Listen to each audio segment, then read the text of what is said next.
What is going on, you guys? Alex Chasen back here with a brand new video, and today, let's talk about the 76ers. I'm not even a Sixers fan, and it pains me to talk about them because they're so down bad. They're so bad.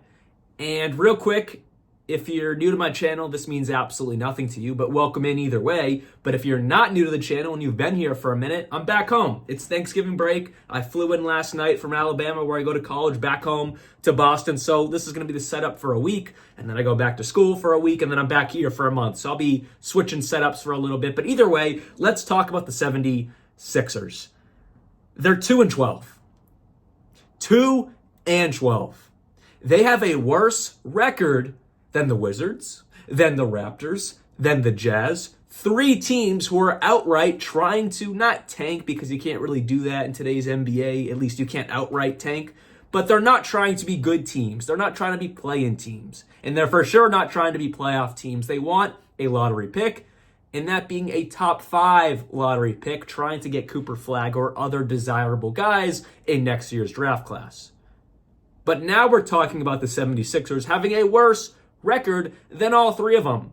They're on a 5-game losing streak, and last night they lost to the Memphis Grizzlies without Ja Morant. And don't get me wrong, the Grizzlies have looked pretty good still without Ja Morant. They're 9-7. They're holding their own overall in this very good Western Conference. They're far better than the 76ers, and they still beat them without Ja Morant. But like I just said, they have good depth. They're playing solid without him. But 76ers-wise, they had Maxey. It was his first game back post his injury. They had Embiid, who's played a few games so far this year. And then they had Paul George. They had the big three. And they still lost. This was Embiid's first good-looking game. He had 35 points, 11 rebounds, 1 block, 1 steal, 2 assists, 10 for 21 from the field, 1 for 5 from three's not great, but it's whatever. He did shoot 10 for 21, like I said, from the field. Overall, that was a very Embiid-esque game. Solid. Paul George looked terrible, and we'll talk about him more in a second. Tyrese Maxey didn't look great, but again, he's been out for a little bit. Jared McCain continues to be the bright spot of this team. He's number 1 in Rookie of the Year odds right now. Well, again, we'll talk about him in a little bit, but coming back to Paul George. Not only did he not look great in the 17 minutes of action, but the man got hurt again. He got hurt again. He hyperextended the knee he hyperextended previously again. Nick Nurse said on Paul George it's a similar injury as the preseason, that being the hyperextension. Added that Paul George was close to coming back in the game, but his knee stiffened up, so he couldn't. They'll see how he responds tomorrow, and they'll give an update. If you read the sentence again saying he tried to come back, but his knee stiffened up, that just tells me, man, you're getting old. You're getting pretty close to not being able to play NBA basketball anymore. Your knee stiffened up. I mean, I get it. It's an injury. It's a hyperextension.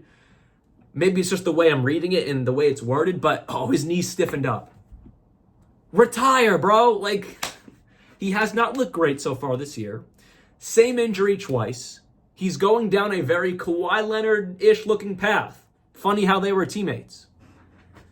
But yeah, so Paul George got injured again last night. It's just continuing to spiral out of control in Philadelphia. And then prior to this, I didn't want to say this first. I kind of wanted to talk about last night's game first, and then I'll jump into what happened a couple days ago. Tyrese Maxey challenges Joel Embiid in a 76ers meeting. Per Shams Charania, after their loss to the Miami Heat, Kyle Lowry, who also has looked terrible, he needs to retire as well. He's looking like he's on his way out of the league, which is sad. Longtime vet, but he's definitely been declining. And so far this year, he doesn't even look like he's worthy of being on an NBA court. No hate. He's just getting old, and it's just another issue in Philadelphia. But either way, he called a team meeting. A much-needed heart-to-heart was needed. And this is from Shams' article saying, Maxey challenged Embiid to be on time to team activities, calling out the league MVP about being late for everything and how it impacts the locker room. From other players to the coaching staff, sources briefed on the meeting told ESPN. And then it goes into saying Tyrese Maxey loves the big fella. This, it was the elephant in the room. It's nothing personal, but this needs to be addressed. Basically, I kind of paraphrased the end there, but it's saying how Joel Embiid isn't taking this season seriously. He's late to team activities. He's late to team meetings. He's late to this. He's late to that. And they needed a 24-year-old Tyrese Maxey, the young guy, the young star of the team, to call out the veteran, to call out a former league MVP. I don't know how many times I've said it so far in the video, but things are spiraling out of control in Philadelphia. And then Embiid responded to this last night when asked about it in the postgame, saying, whoever leaked that is a real piece of, I'm not going to swear on YouTube, but you can fill in the blank yourself, and I'll probably just put the tweet up. Right, it's probably already been up on the screen. I probably already edited that in there. But yes, not looking too glamorous in Philadelphia. Paul, in the matter of 72 hours, Tyrese Maxey is calling out Joel Embiid, rightfully so. The young guy has to call him out because no one else wants to do it, and Tyrese Maxey is a star of this team, and he should be doing that. And then we just got Paul George injured again. And also, Embiid doesn't really look great. I know he had a great game last night, but overall, he looks slow. He looks lackluster. He doesn't look like he really has the energy or the care to the game. A lot like why Tyrese Maxey seemingly called him out for being late to everything. That same type of energy has been on the court. Just doesn't really seem to care. And real quick, I know it's kind of a side quest of a conversation, but why is Embiid like picking his behind at the free throw line? I mean, all of this is just pointing to a really bad situation. Like, I know it's just stupid, but dude, stop messing around. Stop with a stupid free throw routine and start trying to win some games. Start being a leader of this team. Because right now, none of that is coming out of this 76ers team from Joel Embiid. Like, it's not time to mess around and start acting all weird at the free throw line, dude. Like, it's time to man up and focus on some ball, because right now your season is, I mean, it's November. The season is still early. I know, like, we're 14, 15 games in. We're getting close to that. Believe it or not, we're getting close to that quarter of the way into the season. It's crazy we're already there. You got like a month to figure this out before you just say, screw it, let's tank. And that's the next conversation I want to get to is, should the 76ers tank? Like I just said, they have about a month to figure this out. They're 2-12. If they don't start, stacking some wins, winning 4 out of 6 games here, winning 5 out of 6 games there, winning 6 out of 6 games there, whatever it may be, if they don't start doing that right now, like their next game, they're gonna be in a very conflicting situation. And that's why I want to talk about, should they tank? I know you can't outright tank, but you definitely could sit Embiid for the rest of the year for an injury. It wouldn't be out of the realm of possibility, or we would all believe he's injured because he's been injured all career. Same thing for Paul George. You could definitely slow his roll. And you could really buy into Tyrese Maxey. You could really buy into Jared McCain. Let them roll out this year and really reset it. And when I say reset it, that means this offseason and maybe at the trade deadline. I know I talked about Giannis in my prior video, how I don't think there'll be a trade at all this year because they have a little bit more hope there. They have Giannis, they have Dame, who still look good. They have a much better, as bad as the Bucks have been, they have a much better situation than the 76ers currently. They're not going to trade either of those guys this year. If anything, that's going to be an off-season thing, and I don't even know if it will happen then. But for the 76ers, they could definitely make some moves this year. They could definitely look to trade Embiid during the season because it's becoming now a locker room issue. There's no complaints about Giannis. He's playing his heart out. He's playing the best. It's going to be him who wants out. It's not going to be the Bucks who want to trade him, most likely, unless they really want to reset things. But 76ers-wise, they might want to trade Embiid because what has he provided to this franchise other than, great regular season success, an MVP, but he's never gotten to the conference finals. Let's talk some real stuff here. Like, I hate to bring this up because I respect Embiid when he's on the court. Most of the time, he's one of the best players in the league. But what has he brought to this city in his entire career? Nothing. They've never won anything. Look at the stars they've tried to pair Embiid up with. Jimmy Butler, Ben Simmons when he was good, or now with Paul George. James Harden, he completely left my mind for a second there, but they brought in James Harden, and none of them have worked. So at some point, the finger has to be turned around, and maybe some of this or a lot of this is Embiid's fault. Because for the longest time, we have been, oh no, it's the second star's fault. It's James Harden's fault. It's Ben Simmons' fault. Or we haven't blamed PG yet, but at some point maybe someone will blame Paul George, or they blame Jimmy Butler, whatever it may have been. But maybe we got to turn that around and look at Embiid, and maybe he is one of the problems, or one of the biggest problems in Philadelphia. I just thought about that while I was talking, and it makes a good bit of sense there. So Philadelphia, I don't know. The longer this goes, like I said, they have a month to figure this out. The longer this goes, the direction of this team is going to start to really have to be talked about. And that really means, do you trade Embiid? Do you trade him at the trade deadline or next offseason?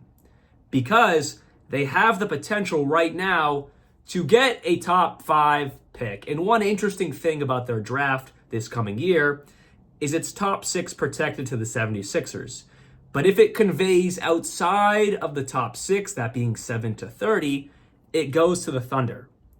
So if you look at it, the 76ers, as of right now, there's still a lot of games to be played. They're in a prime position to say, screw it. They're in a prime position to capture the flag, to capture a top 5 pick or a top 6 pick, because it'll be theirs if it's in the top 6, and get someone who they can pair up with Tyrese Maxey, who they can pair up with Jared McCain, and completely shift the identity of this team. It might not be time right now to have those conversations, but I would give it one more month. One more month, and if they're still really bad, still one of the worst teams in the NBA, it's time to have that real conversation with management, with ownership, about moving in a different direction. That means, again, like I just said, Embiid gone, Paul George eventually gone, and buying into the young guys and looking at this year's draft class as an opportunity to get that secondary star alongside Maxey, and then a guy who you drafted with that 16th overall pick in Jared McCain, who has looked fantastic. Like Jared McCain, honestly, if you're the 76ers, if you're a 76ers fan, you could be like, all right, I love Embiid, obviously this hurts, but we got something there with Jared McCain, and we already have something with Maxey. Let's just go a different direction. Let's try to get that top 6 pick. It's tough, though, because this past offseason, they built a team to compete with the Celtics. I never thought it was going to compete with the Celtics, but that was Daryl Morey and the 76ers' idea of a team. You know, Paul George, get that good wing, get that center already with Embiid. They already have that point guard with Maxey. They were trying to compete with the Celtics. Cute job, guys. Did not really work out as of now, but give it a month. And then if they're still bad, man, it's time to put that tank light on and really start gearing up for a top 6 pick. So anyways, hopefully you guys did enjoy today's video, and it's really, really difficult to see this going on in Philadelphia. Like, they are 2-12.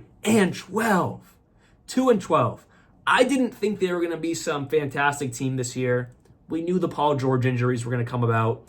We knew the Embiid injuries were going to come about. But to see the start of complete turmoil in there, and again, I know the Maxey thing is coming from a good place, but it's also just starting to shed light on Embiid and his entire career in Philadelphia. And if you look at it, he has never really coexisted well with other stars. There's always been some little drama.